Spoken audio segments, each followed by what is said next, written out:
जय श्री हरि विष्णु। आप सभी श्रद्धालु भक्तों को आषाढ़ माह के शुक्ल पक्ष की देवशयनी एकादशी की हार्दिक शुभकामनाएं। आज हम इस वीडियो में जानेंगे इस वर्ष देवशयनी एकादशी का व्रत किस तारीख को रखा जाएगा, 5 जुलाई को या 6 जुलाई को। कौन सा दिन व्रत करने के लिए उचित रहेगा। साथ ही हम यह भी जानेंगे कि पारण कब करना है, पूजा की सही विधि क्या होगी और कौन सा मुहूर्त सबसे शुभ रहेगा। इस छोटी सी वीडियो के माध्यम से हम देवशयनी एकादशी से जुड़ी सारी जरूरी जानकारी आपके साथ साझा करेंगे। तो आइए वीडियो को शुरू करते हैं। यह देवशयनी एकादशी बहुत ही विशेष मानी जाती है क्योंकि यह सौभाग्य देने वाली है। कहा जाता है कि यदि स्त्री जिसे जीवन में भाग्य का साथ नहीं मिल रहा हो, वह इस व्रत को श्रद्धा से करे तो उसका सोया हुआ सौभाग्य जाग उठता है। जिन लोगों को संतान नहीं हो रही है, जिनके जीवन में लगातार कठिनाइयां बनी हुई हैं, उनके लिए यह व्रत विशेष फलदायी होता है। ऐसा माना जा गया है कि जिनके जीवन में आर्थिक तंगी या पारिवारिक कलह चल रही हो, उनके लिए यह एकादशी बहुत ही असरदार उपाय हो सकती है। यदि मोक्ष की कामना हो तो यह व्रत श्रेष्ठ मार्ग बताता है। अब सवाल उठता है कि यह व्रत कैसे किया जाए, क्या नियम होते हैं, किस चीज़ का दान करना चाहिए, कौन सी वस्तुएं नहीं खानी चाहिए और किन चीज़ों का एक दिन पहले त्याग करना होता है। यह सब हम इस वीडियो में बताएंगे। इस दिन कुछ खास चीज़ों का त्याग करना बहुत ही ज़रूरी होता है और व्रत के नियमों का पालन भी आवश्यक होता है। इस व्रत के पूजन में क्या विधि अपनाई जाए, दान में क्या दें, पारण किस समय करें और कौन सा समय सबसे शुभ रहेगा, यह सब जानकारी हम आपको पंचांग और पुराणों के आधार पर देने जा रहे हैं। अब जानकारी आरंभ करने से पहले आपसे निवेदन है कि वीडियो अगर थोड़ा भी उपयोगी लगे तो वीडियो को लाइक जरूर कीजिएगा। साथ ही कमेंट बॉक्स में जय श्री हरि विष्णु जरूर लिखिएगा। तो चलिए अब बात करते हैं देवशयनी एकादशी के बारे में। तो देखिए, देवशयनी एकादशी आषाढ़ माह के शुक्ल पक्ष की एकादशी तिथि को मनाई जाती है। यह 4 प्रमुख एकादशियों में से एक है, जिनमें देवशयनी, देवोत्थान, उत्पन्ना और मोक्षदा एकादशी शामिल है। इस दिन भगवान श्री हरि विष्णु क्षीर सागर में 4 महीने के लिए योग निद्रा में विश्राम करने के लिए चले जाते हैं, जिसके साथ चातुर्मास का प्रारंभ हो जाता है। चातुर्मास वह 4 महीनों का समय है जब भगवान विष्णु सृष्टि का संचालन भगवान शंकर जी को सौंपकर योग निद्रा में लीन रहते हैं। इस दौरान विवाह, गृह प्रवेश जैसे मांगलिक जो कार्य होते हैं वह वर्जित हो जाते हैं। इन 4 महीनों में धर्म, कर्म, दान, पुण्य और भक्ति का विशेष महत्व है। सनातन शास्त्रों में निहित है कि देवशयनी एकादशी के दिन से जगत के पालनहार भगवान श्री हरि विष्णु क्षीर सागर में विश्राम करने के लिए चले जाते हैं। इसके बाद लगातार 4 महीने तक योग निद्रा में रहते हैं। वहीं कार्तिक माह के शुक्ल पक्ष की एकादशी तिथि के दिन भगवान विष्णु जागृत होते हैं। उस दिन जो एकादशी होती है वह देवोत्थान एकादशी कहलाती है। इस अवधि को चातुर्मास कहते हैं। चातुर्मास के दौरान शुभ और मंगल कार्य नहीं किया जाता है। अब बात करते हैं कि इस एकादशी का पूजन कैसे करना चाहिए, इसके नियम क्या रहेंगे और व्रत का कर्तव्य किस तरह निभाना है। जो लोग देवशयनी एकादशी का व्रत करना चाहते हैं उन्हें 10वीं तिथि से ही कुछ बातों का ध्यान रखना चाहिए, कुछ चीज़ों का त्याग करना चाहिए, जैसे कि कांसे के बर्तन में भोजन नहीं करना चाहिए और यह त्याग व्रत के एक दिन पहले से ही करना होता है। मांसाहार सेवन को बिल्कुल नहीं करना चाहिए। इसके अलावा मसूर की दाल, चने की दाल, हरी पत्तेदार सब्जियां जैसे कि गोंडा का साग और चने के साथ आने वाले गोंडा का साग नहीं खाना चाहिए। इन बातों का पालन करने से ही व्रत जो है पूरा माना जाता है। मधु यानी कि शहद का भी प्रयोग आपको नहीं करना है। अब आप सोच रहे होंगे कि शहद नहीं डालना है तो पंचामृत कैसे बनाएंगे। तो उसका भी सरल उपाय यह है कि आप शहद की जगह उसमें गंगा जल मिला दीजिएगा। इसके अलावा एक और ज़रूरी बात है कि 10वीं तिथि को ही दूसरे का अन्न छोड़ देना चाहिए, यानी कि देवशयनी एकादशी के दिन किसी और के घर का भोजन नहीं करना चाहिए। साथ ही 10वीं को 2 बार भोजन नहीं करना चाहिए, केवल एक समय ही भोजन करें और वह भी दोपहर से पहले। उसके बाद कुछ भी ग्रहण ना करें। ब्रह्मचर्य का पालन भी 10वीं से ही शुरू कर दें। यह इस व्रत का जरूरी नियम है। व्रत वाले दिन पान, गुटखा या तंबाकू जैसी जो चीज़ें हैं बिल्कुल उससे दूर रहें क्योंकि यह व्रत को खंडित कर देती हैं।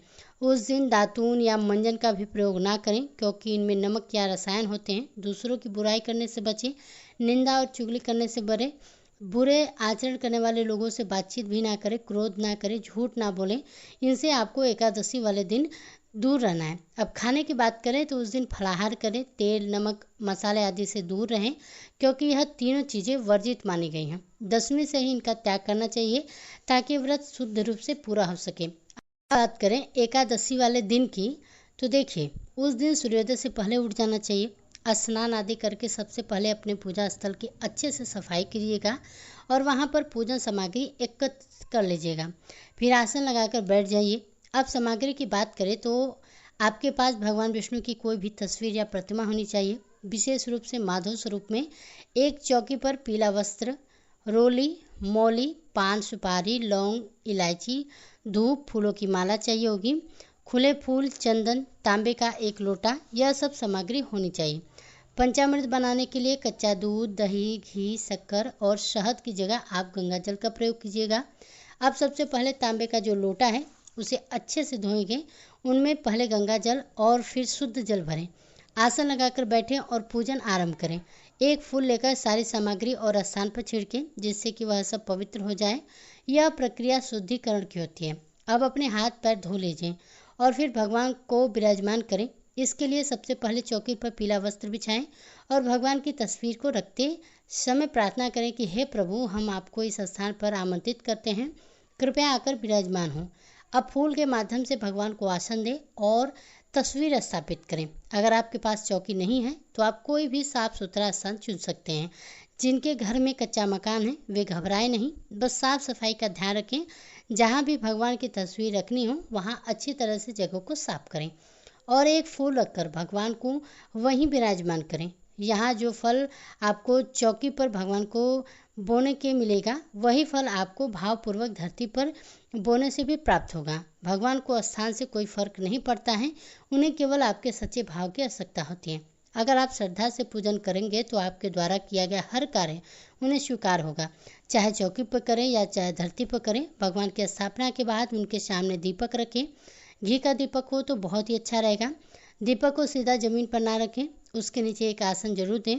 इसके साथ धूप भी लगाएं। अब दीपक और धूप को जलाकर प्रज्वलित करें। इसके बाद व्रत का संकल्प लें। संकल्प के लिए अपने दाहिने हाथ में थोड़ा सा जल लें, साथ में एक सिक्का दक्षिणा के रूप में रखें और 3 बार बोले ओम श्री विष्णु, ओम श्री विष्णु, ओम श्री विष्णु। फिर अपना नाम, गोत्र, जिस स्थान पर आप बैठकर संकल्प कर रहे हैं उस स्थान का मकान नंबर, क्षेत्र का नाम, नगर का नाम, आदि तिथि जो है आदि को बोलते हुए कहिएगा कि मैं इस एकादशी व्रत और पूजन का संकल्प लेता हूँ या लेती हूँ।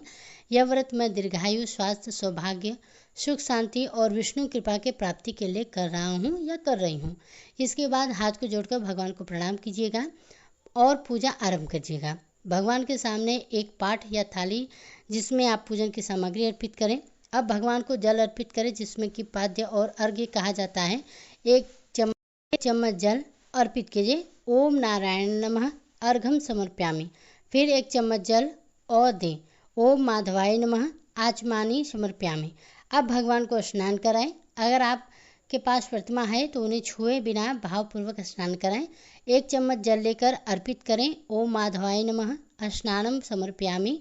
फिर पंचामृत स्नान कराएं। पंचामृत में दूध, दही, शक्कर और शहद की जगह गंगा जल का प्रयोग करें। मंत्र बोले ओम श्री माधवाय नमः पंचामृत स्नानम समर्प्यामि। इसके बाद शुद्ध जल से स्नान कराएं। ओम माधवाय नमः शुद्ध जल से स्नानम समर्प्यामि।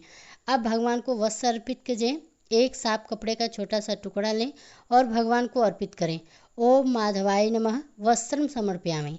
इसके बाद हल्दी या चंदन से तिलक करें और वह भगवान को अर्पित करें और बोलें ओम भूर्भुवस्सुवः नमः के उच्चारण के साथ भगवान को चंदा लगाएं। फिर पवित्र भाव से उन्हें पुष्पों की माला पहनाइए और पुष्प अर्पित कीजिएगा। इसके बाद धूप और दीपक जलाकर भगवान को दिखाइएगा और बोलिएगा ओम भूर्भुवस्सुवः समर्प्यामि दीपम। श्री नारायण नमः नमः बोलते हुए दीपक जलाएं और भगवान के सामने रखें। आप भगवान को भोग अर्पित कीजिएगा। अगर आपके पास फल है तो फल अर्पित करें, यदि मिठाई है तो मिठाई चढ़ाइए, अन्यथा ड्राई फ्रूट्स या मिश्री अर्पित कर सकते हैं। जो भी आपके पास उपलब्ध हो श्रद्धा से अर्पित करें। भजन या मंत्रों के साथ भगवान को 1 चम्मच जल आचमानी के रूप में दीजिए। इसके बाद भगवान को तांबुल अर्पित कीजिए। तांबुल के लिए पान का पत्ता लें, उसमें 2 लौंग, 2 इलायची और 1 सुपारी रखें और इसे भगवान को अर्पित करें।